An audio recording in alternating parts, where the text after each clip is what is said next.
जय हिंद दोस्तों, सैनिक समाचारों में आपका हार्दिक स्वागत है। सबसे पहले बात करूंगा हेडलाइंस की। हाँ जी दोस्तों, 8वें वेतन आयोग की पहली मीटिंग कब होगी, यानी काम कब होगा शुरू, क्योंकि इस बार पेंशनर सरकार के ऊपर ज्यादा बोझ बनते आ रहे हैं। सरकार ने सर्वे कराया, 68,72,000 पेंशनर हैं और 50,000 कर्मचारी हैं। तो आखिर पेंशनर्स की क्या है मांग, इसके ऊपर बात करेंगे। और दोस्तों मैं बात करूंगा, यदि आप एक्स सर्विसमैन हैं तो आपके घर पहुंचेगी मेडिसिन, आखिर किसके लिए, और दूसरी यदि आपको क्लेम कराना है तो उसके लिए क्या है एडवाइजरी। और पुंछ में गोली लगने से एक जवान शहीद, और सेना के बड़े अधिकारी ने कहा ऑपरेशन सिंदूर जारी है, यदि भूल करके भी कोई भूल कर दी तो आपको नेस्ता नाबूद कर देंगे, और चारों तरफ ये ऑपरेशन चल रहे हैं। तो दोस्तों खबरें करते विस्तार से। सबसे पहले आज की हेडलाइन है कि कर्मचारियों से ज्यादा पेंशनर्स को फायदा, कर्मचारियों से ज्यादा पेंशनर्स को फायदा, यानी आखिर पेंशनर्स का उन्होंने सर्वे कराया है जिसमें 68,72,000 पेंशनर हैं और 50,000 कर्मचारी हैं।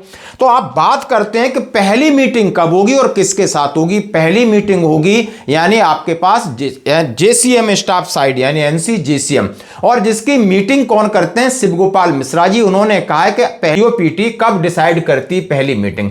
उन्होंने बोला है कि हमने अपनी मीटिंग का तैयारी कर ली है, जितने जेसीएम स्टाफ साइड के लोग हैं उन्होंने अपना ड्राफ्ट तैयार कर लिया है। अब आखिर पेंशनर की प्रमुख मांगें कौन कौन सी हैं और पेंशनर्स को किस तरह फायदा होगा। तो दोस्तों सबसे पहले उन्होंने कहा यदि वेतन बढ़ेगा तो पेंशन बढ़ेगी, और पेंशन बढ़ेगी तो फैमिली पेंशन भी उसके साथ बढ़ेगी, ग्रेच्युटी बढ़ेगा, अलाउंसेस बढ़ेगा, और इन्होंने बोला जो कम्यूटेशन की राशि है वो बढ़ेगी। ये सारी चीजें ऑटोमेटिक बढ़ेंगी। लेकिन आखिर मांगे कौन सी, उन्होंने कहा हमारी मांग है कि फिटमेंट फैक्टर में बदलाव होना चाहिए, और उसका जो तरीका है निकालने का उसमें बदलाव होना चाहिए, जैसा कि शिवगोपाल मिश्रा जी ने कहा। उन्होंने कहा डॉक्टर अक्रोड फॉर्मूला ये 50 साल पुराना है और आज की जो हालात हैं उसके हिसाब में फिट नहीं बैठता है। और उन्होंने सीधा सीधा कहा है कि टर्म्स ऑफ रेफरेंस में जब तक बदलाव नहीं होगा तब तक हमें ज्यादा फायदा नहीं होगा। तो सबसे पहली मीटिंग में हम टर्म्स ऑफ रेफरेंस के बारे में पूरा बात करेंगे। फिर उन्होंने कहा है कम्यूटेशन बहाली का मुद्दा जो हमने सरकार के सामने रखा था, ओपीएस का मुद्दा रखा था, हर 5 साल बाद उन्होंने कहा है कि पे पेंशन में बदलाव होना चाहिए था। डीए डीआर की लिमिट के हिसाब से उन्होंने कहा है मर्ज करने की बात की, और तत्काल प्रभाव से डीए को मर्ज करने के लिए बात की। और उन्होंने कहा है जो हमारी सीजीएचएस हेल्थ स्कीम है इसके लिए बात की। ये बड़े मुद्दे थे। तो आइए एक एक मुद्दे पर उन्होंने क्या कहा। उन्होंने कहा फिटमेंट फैक्टर में जैसे हमने कहा है कि हमारे लिए डॉक्टर अकॉर्ड का फॉर्मूला में जितनी चीजें हैं वो नए हिसाब से उसमें लगाई, उनको मान्यता दी जाए। उसके बाद फैमिली यूनिट की बात की कि जो 3 यूनिट है उसको 5 कर दिया जाए। उसके बाद उन्होंने कहा कुछ पेलेबल हैं जो उन्होंने कहा है उनकी जरूरत नहीं, उसको मर्ज कर दिया जाए। ये उनका सारा प्रोग्राम था टर्म्स ऑफ रेफरेंस में। साथ ही उन्होंने कहा है कि कम्यूटेशन रिकवरी को लेकर 15 साल की जगह 12 साल का मुद्दा माननीय हाईकोर्ट में गया, कई जगह गया, लेकिन ये मुद्दा अब 8वें वेतन आयोग के सामने रखा था।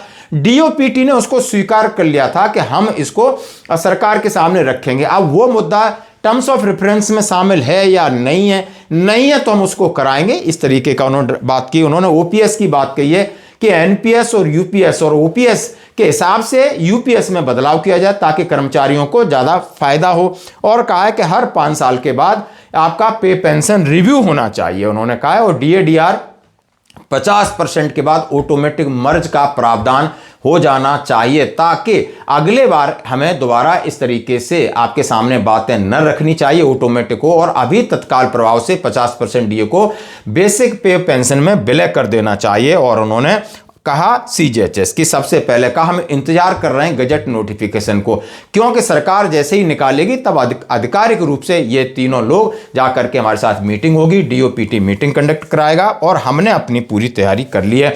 जैसा कि कहा जा रहा है इस बार पेपर क्या कह रहा है, 8वें वेतन आयोग की चर्चा शुरू होते ही सबका ध्यान सैलरी पर रहता है, लेकिन इस बार पेंशनर्स की संख्या ज्यादा है इसलिए उनका मुद्दा भी बड़ा हो गया है। सरकार के पेंशनर पोर्टल के मुताबिक 30 अक्टूबर 2025 तक कुल 68.72 लाख पेंशनर हैं, जबकि केंद्र सरकार के कर्मचारियों की संख्या 50 लाख है। सरकार ने 8वें वेतन आयोग में टर्म्स ऑफ रेफरेंस को मंजूरी दे दी है। रिपोर्ट तैयार करने के लिए 18 महीने दे दिए हैं। सुप्रीम कोर्ट की पूर्व जस्टिस रंजना प्रकाश देसाई चेयरपर्सन हैं, यानी उन्होंने कहा है अब पेंशनर को कितना फायदा होगा, कौन कौन सी चीजें होंगी, जिसके ऊपर हमने आपके सामने बताया कि अगली मीटिंग, पहली मीटिंग में ये सारी चीजें चर्चा के लिए इन्होंने अपना ड्राफ्ट तैयार कर लिया। धन्यवाद दोस्तों। अब बढ़ते हैं अगली खबर की तरफ। जैसा कि आपने खबर सुना होगा कि रिटायर्ड फौजियों के लिए नई सुविधा, घर बैठे डाक के द्वारा मिलेंगी मेडिसिन। आप ये लेटर भी आपने देखा होगा। अब इसके लिए कहा गया है कि देश के पूर्व सैनिकों के घर पर दवाएं खुद पहुंचेंगी। आखिर दवाएं क्यों पहुंचेंगी? जब एक एक्स सर्विसमैन पॉलीक्लिनिक जाएगा, वो अपना इलाज डॉक्टर को दिखाएगा, डॉक्टर प्रिस्क्राइब करेगा तो मेडिसिन वहां से लेगा। लेकिन आखिर ये किसके लिए दवाएं? हाँ, ये बात मैं क्लियर करना चाहता हूं कि देश के पूर्व सैनिकों के घर अब दवाएं पहुंचेंगी। ये हेडलाइन तो है, लेकिन इसका ये मतलब है कि आप ईसीएचएस जाते हो, दिखाते हो, कुछ दवाइयां हैं वो वहां पर अवेलेबल नहीं होती हैं, कुछ मेडिसिन हैं जो कि पॉलीक्लिनिक के नहीं होती हैं, उनको बाहर से प्रिक्योर किया जाता है और उसकी आप डिमांड दे के जाओगे, उसके साथ अपना घर का पता देके जाओगे ताकि वो दवाइयां खरीदने के बाद आपके घर में बाई डाक भेजी जाएं। और सीधा सीधा कहा है कि पॉलीक्लिनिक में उपलब्ध नहीं होने वाली दवा ही इस सुविधा के जरिए पूर्व सैनिक मंगा सकते हैं। यही दवा नहीं, डाक द्वारा बाकी दवा डाक द्वारा घर नहीं पहुंचाई जाएंगी। इस सुविधा के तहत अब पूर्व सैनिक घर बैठे आसानी से बीमारी से संबंधित दवा मंगा सकते हैं। अभी तक इसमें इतना ही है और इसकी ट्रायल हो चुकी है, अब इसका इम्प्लीमेंटेशन शुरू हो गया। तो दोस्तों, और दूसरी मैं बात करूंगा, यानी कि आपने ईसीएचएस में कुछ अपना claim status, individual reimbursement of claim, यदि आप क्लेम ईसीएचएस में करते हो तो उसके लिए उन्होंने साइट दी है।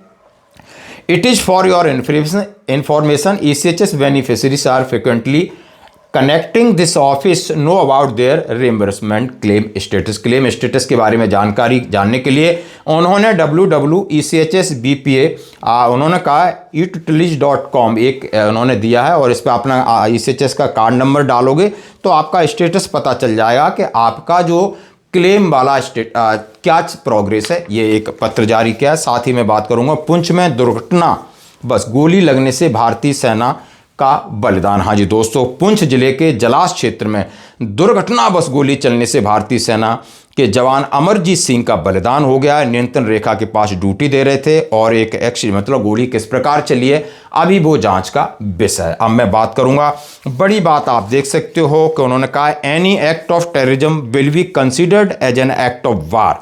और लेफ्टिनेंट जनरल मनजिंदर सिंह साहब जो आर्मी कमांडर हैं सीधा सीधा कह रहे हैं, और ये एक्सरसाइज चल रही है आप MFR में, कि यदि कोई भी आतंकवादी गतिविधि हुई तो हम उसको नेस्ता नाबूद कर देंगे, क्योंकि ऑपरेशन सिंदूर जारी है। सीधे इंस्ट्रक्शन दे दिए गए हैं कि वो एक्ट ऑफ वार माना जाएगा, हम सीधा अटैक करेंगे। और ये बार बार सेना कह रही है, हर बार सेना प्रमुख या हर जगह ये बात कही जा रही है कि अब भारतीय सेना किसी के दबाव में नहीं है और वो इसी तरीके से रिटालिएशन करेगी। और ये आप इनका वीडियो देख सकते हो। तो आज की खबरों में इतना ही, बने रहिए हमारे साथ। धन्यवाद।